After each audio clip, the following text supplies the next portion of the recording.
नमस्कार, मी पंजाब डक. मी आलो आहे वांजोळे या ठिकाणी.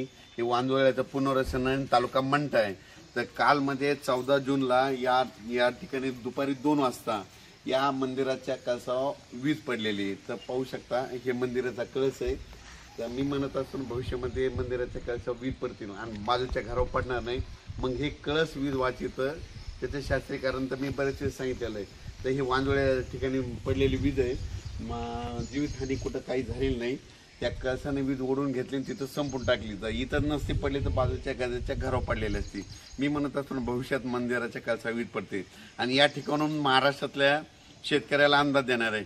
आज आहे 15 जून 2025.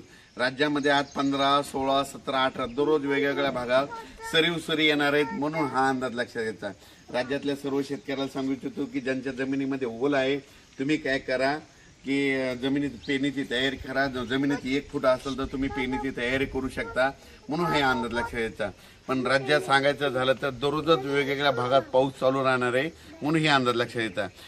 सरी चालू राहणार आहेत. म्हणून सर्व शेतकऱ्यांनी सर्वदूर एखाद्या पाऊस पडणार नाही, पण भाग बदलत बऱ्याच ठिकाणी पाऊस चालूच राहणार आहे. म्हणून हा अंदाज लक्षात घ्यायचा. पूर्व विदर्भ, पश्चिम विदर्भ, दक्षिण महाराष्ट्र, उत्तर महाराष्ट्र, कोकणपट्टी, खानदेश, मराठवाडा या सगळ्या भागामध्ये वेगवेगळ्या भागामध्ये दररोजच पाऊस आहे. एकदम पाऊस काय उघडणार नाही, त्याच्यामुळे काही चिंता करायची गरज नाही. म्हणून पेरलेला देखील तुमचा उगवणारच आहे. म्हणून हा अंदाज लक्षात घ्यायचा. आणि योगायोगानं आज मी नगरला जात असताना की मी काल लगेच याला बातमीमध्ये बघितलं की वांजोळ्या या ठिकाणी कळसा वीज पडली. तर मुद्दामून या ठिकाणी भेट द्यायला आलं आणि पाहू शकता हे वीज अशी पडली आणि त्या कळसाचा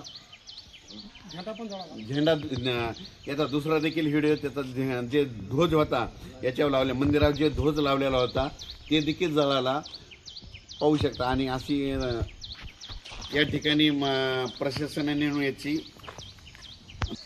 खूप शेतकऱ्याचे फोन येईल तर पेरणी करावं का नाही. तर मी सर्व शेतकऱ्याला सांगू इच्छितो, शेतात कुदळ घेऊन जा. जमिनीमध्ये 1 फूट असेल तर तुम्ही पेरल्याच्या नंतर उगवतात म्हणून हे तुम्ही तुमचा निर्णय घ्या. पेरू शकता. पाऊस तर येणार आहे. पावसाचं काम करतो. एकदम पाऊस असा उघडणार नाही, पण भाग बदलत पडणारच आहे.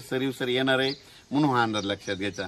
अचानक वातावरणात बदल झाला तर उद्या एक लगेच मेसेज दिला जाईल. धन्यवाद. परत एक माझी सर्व शेतकऱ्याला विनंती की आता जे म्हणजे आज 15 जून पासून जे पाऊस पडणार आहे तर त्याच्यामध्ये विजेचं प्रमाण जास्त असणार आहे, वारं सुटणार आहे. माझी शेतकऱ्याला विनंती